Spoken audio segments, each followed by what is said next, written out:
you said there's no way you would have won that tournament if you wouldn't have had that active target.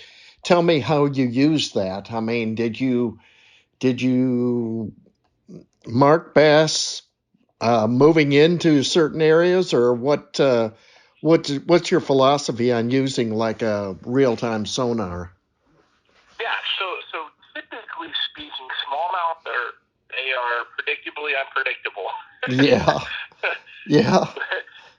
It seems that way most times because they constantly are moving, you know? Okay. And a lot of times they do seem to stay or live on irregularities consistently on a lot of these natural lakes. So in this case, whenever you're going to smallmouth fisheries, boulders are a very key type of structure that are, I caught a lot of my fish on boulders, isolated grass patches, gravel places,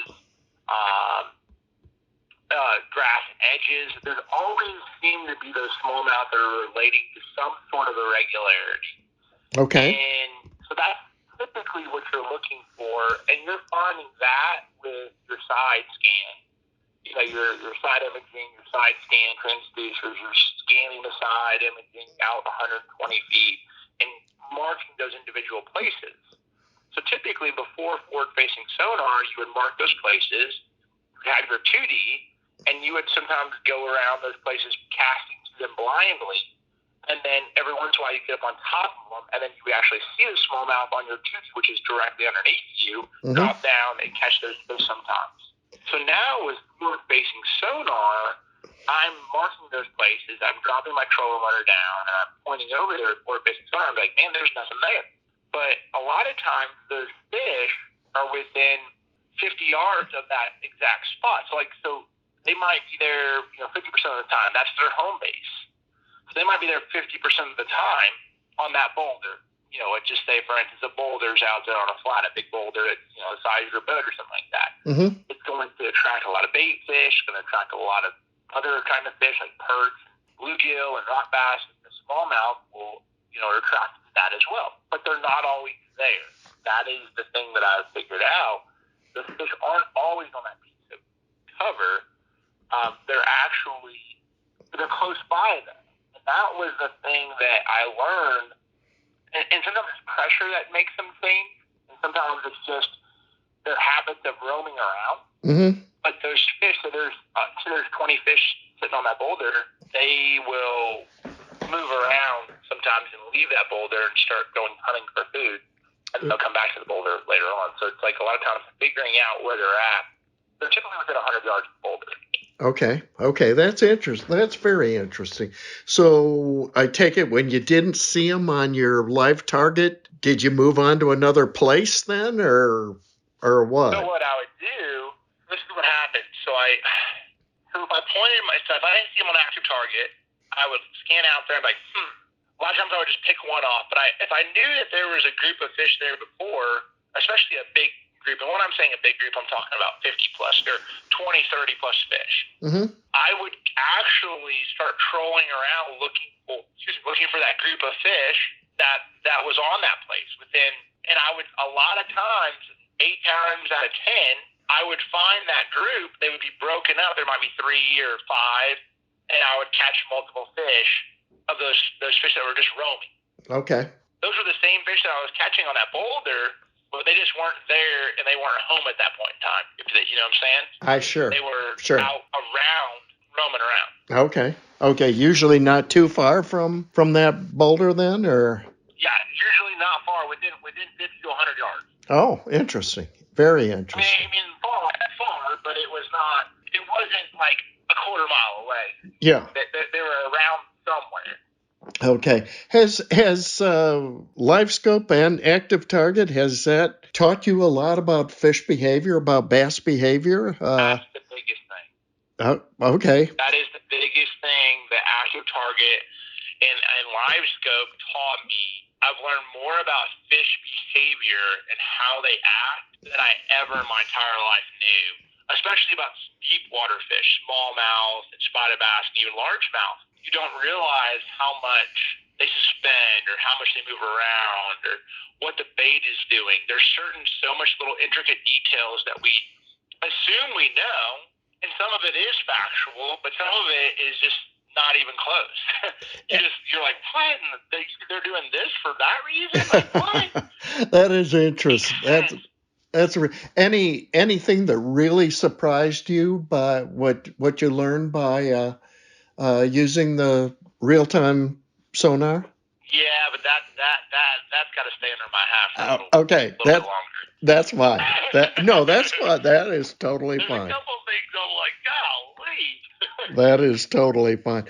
Jacob, I've been doing a little research before I interviewed you, and I think I had heard this, but I didn't know that you grew up in Indiana, which isn't a hotbed for largemouth bass fishing. Like bass fishing. Yeah. Tell me about that. And it wasn't even rural Indiana. It was Indianapolis. Very, very interesting background for a legendary bass fisherman. Tell me a little bit about your upbringing.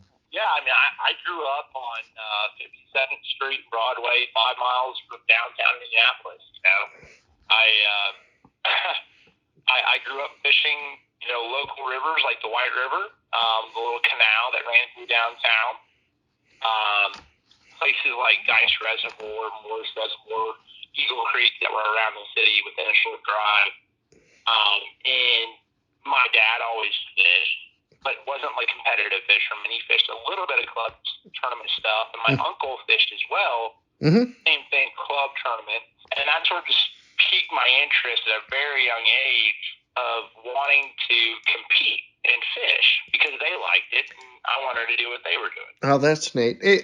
I take it you were was this almost like an inner city type neighborhood, or? Yeah, I mean, I was very, yes, absolutely. We were, very close. It was, yeah, absolutely. Was it kind of a rough neighborhood, or? So I grew up. I wouldn't say rough. No, I would not say it was not rough. Okay. I would say, by no means was it. I would say not rough. I would say it was. We were very on the outskirts, close to some rough. It was around some rough areas. Mm-hmm. But it wasn't in a rough area. No. Okay. When I grew up, and that was something like my dad. We couldn't afford a boat and stuff, but my uncle, he lived on the outskirts of the city, and he had a bass boat. So that was sort of like my opportunity to go fishing. Okay. And, at a young age. I mean, I always say this, but it's true. In second grade career day, I was a professional bassman. So really? I've known for a long time that I wanted to do this. Neat. That's really neat. Pretty crazy. That's neat. What did you learn? First of all, I take it in an urban neighborhood like that, there probably weren't a lot of kids who wanted to fish or anything, were there? I mean, it wasn't part of their natural activity, was it? Or? No, by no means. No. I was out there playing 21 and basketball and playing oars and stuff like that. More than anything, the fishing side of it, I was sort of the oddball out on that one. It's just something that it just clicked with me. Yeah. Well, it's pretty funny because look at you now. I mean, those same kids who were wanting to be a basketball player or something, they're looking at Jacob Wheeler, who's the hottest bass fisherman in the country, and they're probably thinking, wow. He had a future in that. Did you ever did you have like idols back in those days when you're fishing, or was it just, hey, going fishing with Dad and going fishing with Uncle? No, I mean, I feel like as I watched more tournament bass fishing growing up, I'm not gonna say I had idols. I looked up to a lot of anglers that were out there, close to me. As far as there wasn't really a lot of pro anglers that came out of Indiana or Ohio. Mm-hmm. One of the local legends of Indiana was Terry McWilliams. Mm-hmm. And he was always one that did really well in the local events and had some good events national. And then there was just a handful of guys that were professional anglers in Indiana, from either that general area like Joe Thomas that was in Cincinnati. Mm-hmm. I looked up to the guys that were close by, on that side. Then I always looked up to the guys like Kevin, Kevin Van Dam and Edwin Evers, and even like Shaw Grigsby, from back in the day when he was sight fishing and Snowhawks. Watching these guys on TV, I was just so like, oh my gosh, that's so cool, like to watch. I remember I watched Takahiro. I was actually fishing a big tournament, or fishing a tournament when I was 14. I went down to a classic, and I watched Takahiro win hit the classic trophy and win down there in North Carolina. Mm-hmm. And I was 14 years old. And I was like, oh my gosh, this is crazy. And so that's neat.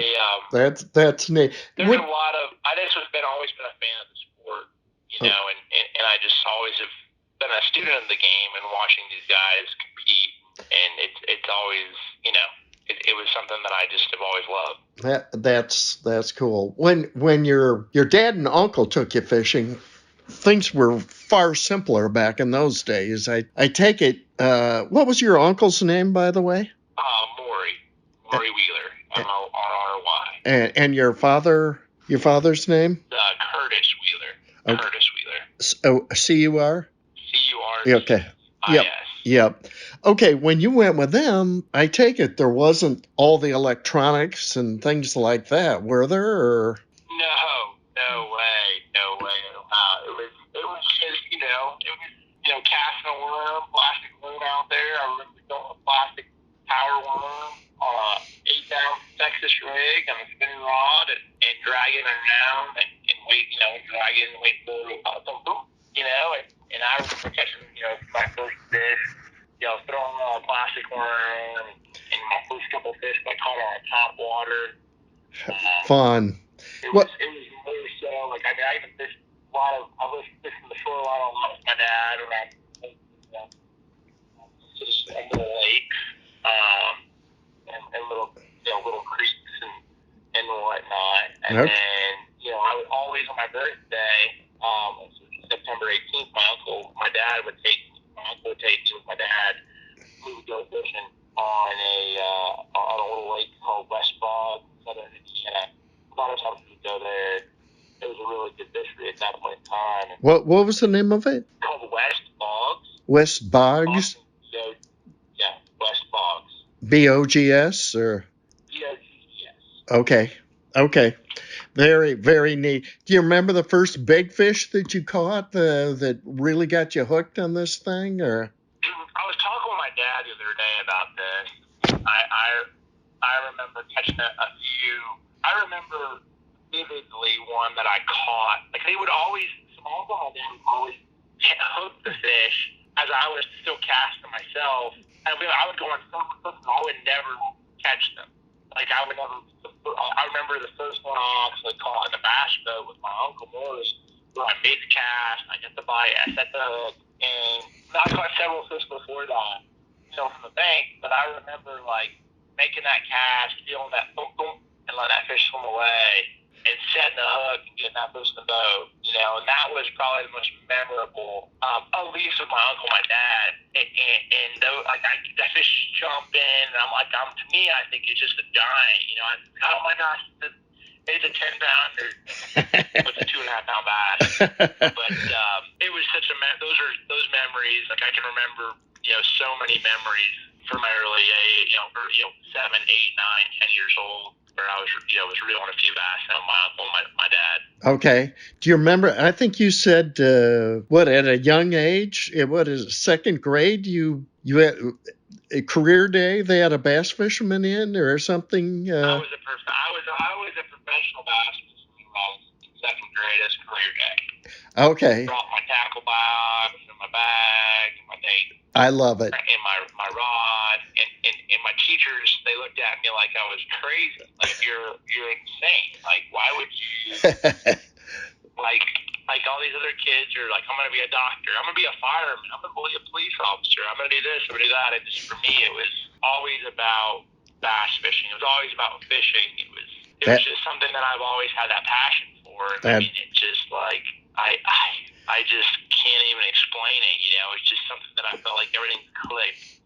Turned out pretty turned out pretty darn well for you, that's for sure.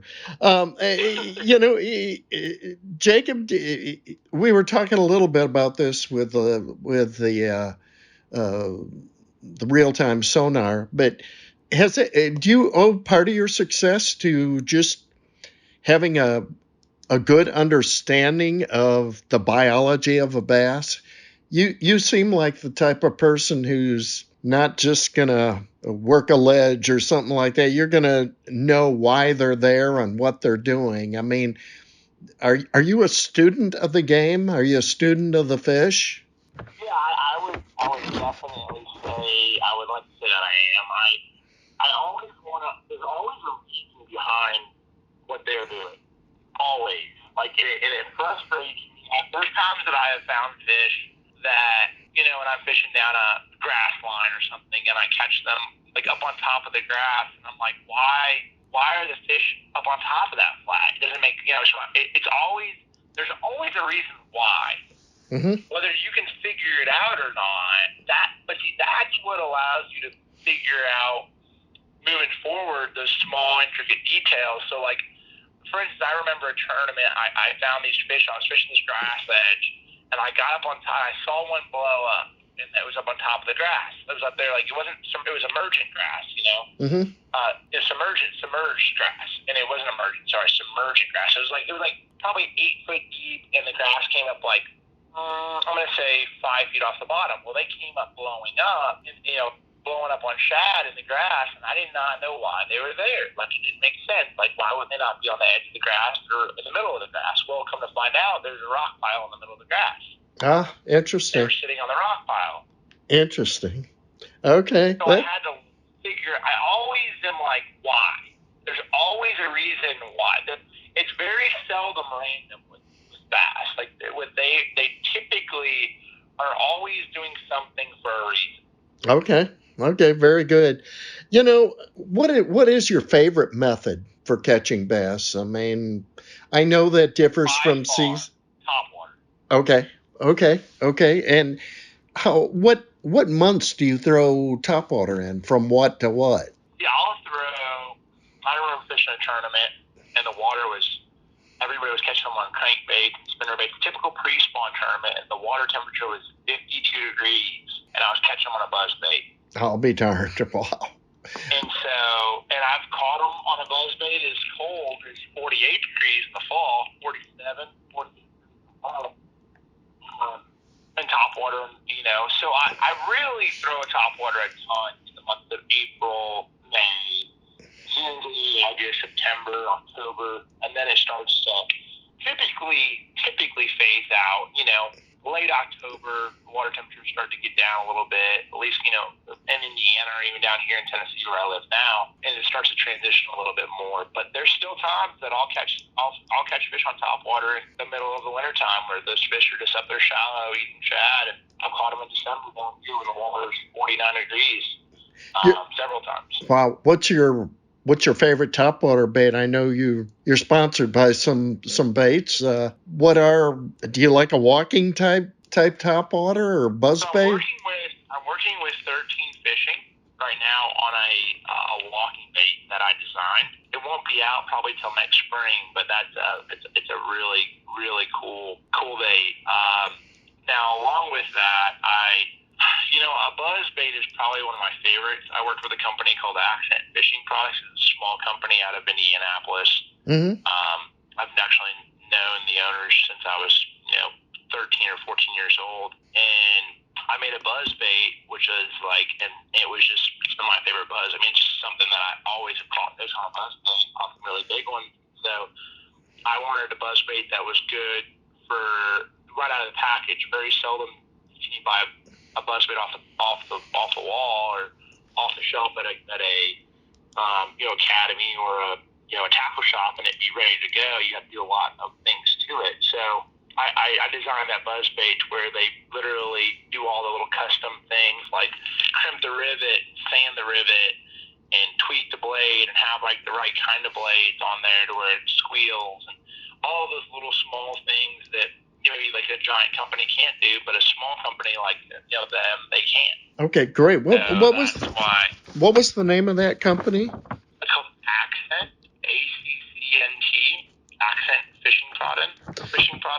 Is that still in business or? Yeah. Mm-hmm. Okay. Still in Indiana. And you designed that buzzbait. What's the name of the buzzbait? It's actually just my just Wheeler's signature series buzzbait. Okay. Very neat. Very neat. And you're still using that today then? Oh, that's the only buzzbait I throw. Great. Hey, could you give just a few tips for beginners?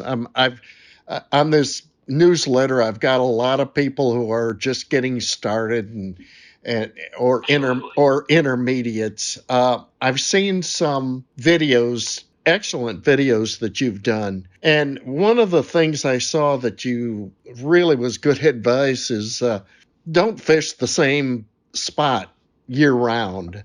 I mean, maybe go into that and just a couple other tips.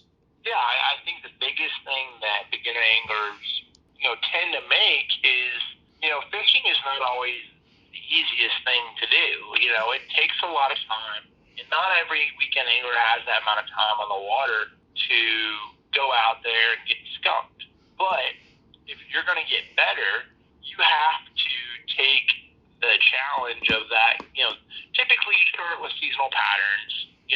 Whatever you're fishing for, whatever it is, crappie, bass, bluegill, whatever, and you start with the seasonal patterns of when they spawn, where I've done it several times. So I'm speaking from my personal experience. When I get out there on the water and I fish and I don't catch anything, and I want to go catch a fish, so I'm going to go back to that same pocket, that same fish docks that I caught them on last year, in June, but now it's like September, and I'm going to go back there because I caught this thing, and I might catch one, but I didn't learn anything new by doing it. I just went back to the same spot year after, and that you're going to end up. What's happening is you're going to end up not because you don't have as many places to go.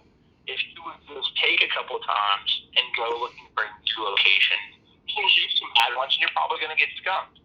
But there's going to be some times that you find those new locations, whether it's a new point or secondary points, or beds, or dock stretches that you've never fished, that are going to add to your fishing spots. Okay. You're able to sort of pay attention to those things, and then you're going to be more well-rounded angler throughout the year, which is ultimately going to allow you to catch more fish regularly than if you would have just locked into, I'm going to fish these spots day in and day out. If they're not there, I'm going to go home. Yeah, well, that's good. That's great advice.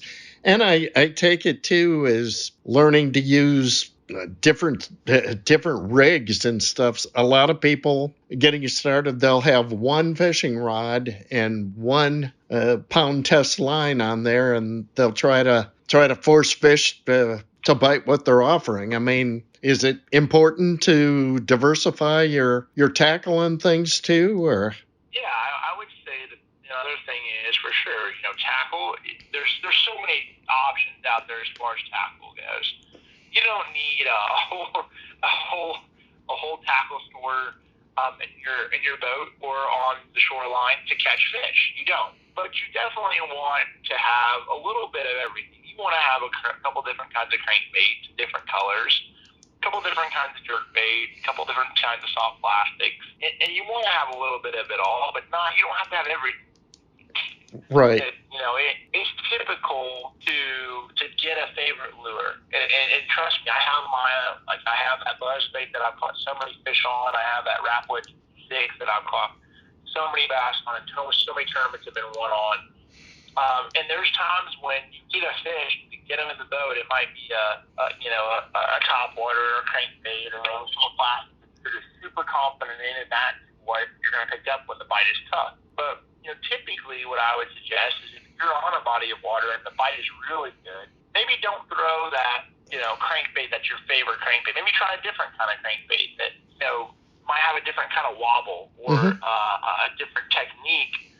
So that way you can have a little confidence in those baits as well. And that way you have more experience. So when they're not biting that crankbait, and say you throw a jig, and you can pick, and now you have a lot of confidence in that jig because you picked it up at that time and they were really biting that day and you caught a ton of them on a jig as well.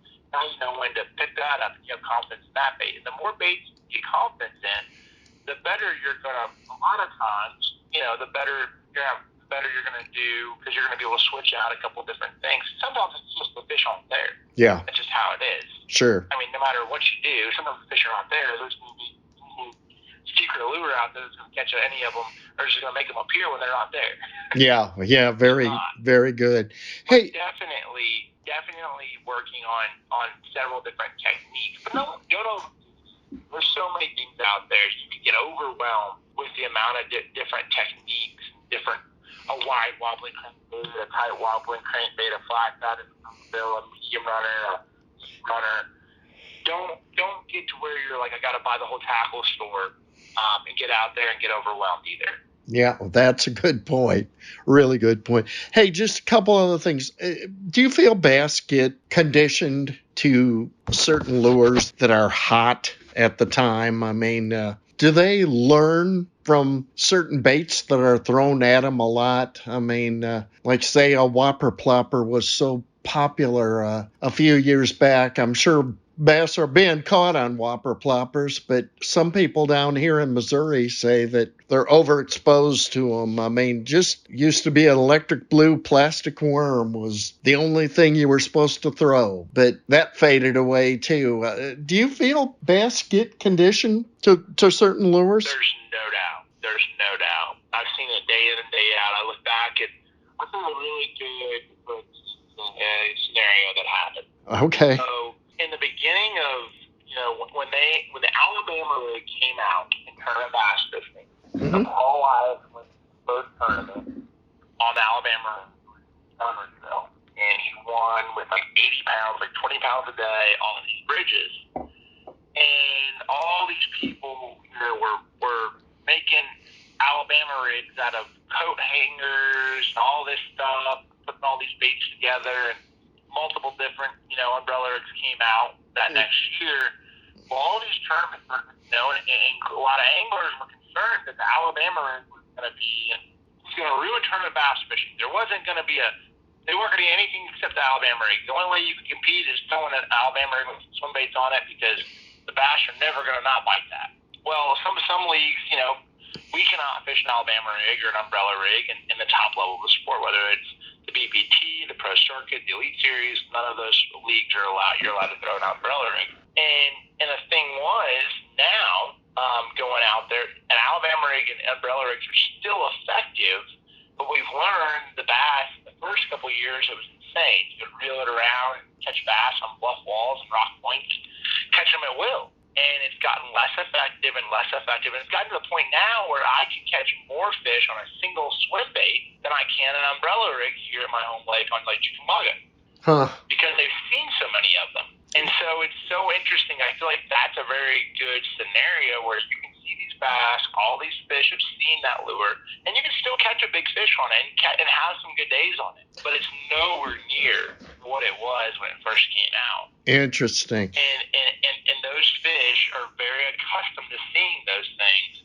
And even with active target, you could actually see fish follow your bait now and see them not eating it. They'll follow it out of interest, but they won't bite it very seldom. Interesting aside to that is I fish with sometimes I fish with antique lures, and just the ones that were they're worth like $10 today. There's a darter or I can't even think of the other one that I use, but it's like a new lure because those fish have not seen.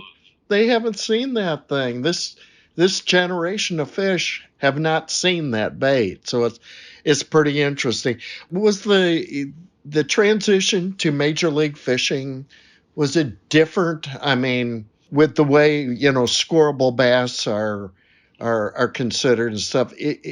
Was that an interesting transition from BASS for you? I mean, it was, but it wasn't. I would say it was definitely a little bit different. But see, on a lot of pre-spawn tournament, you're not getting plentiful numbers of bites. Mm-hmm. Typically, then when the colder the weather, typically the less bites you're going to get. Not always, but sometimes.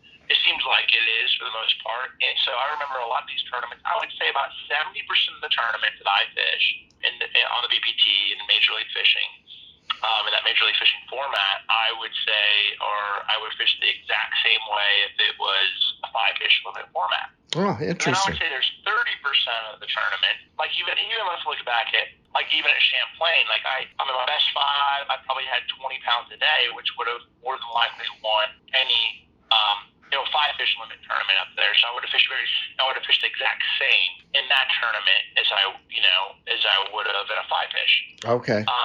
So that's sort of a for instance. But then there's times like where you're trying to find groups of fish in MLF and you're trying to do the same, but there's times that I will leave fish to find fish in a 5-fish, and there's times that I'll leave fish to find fish in MLF. So there's a lot of similarities. Still fishing most days, day in and day out, but there is the strategy behind it that does change it a little bit. Okay, very good.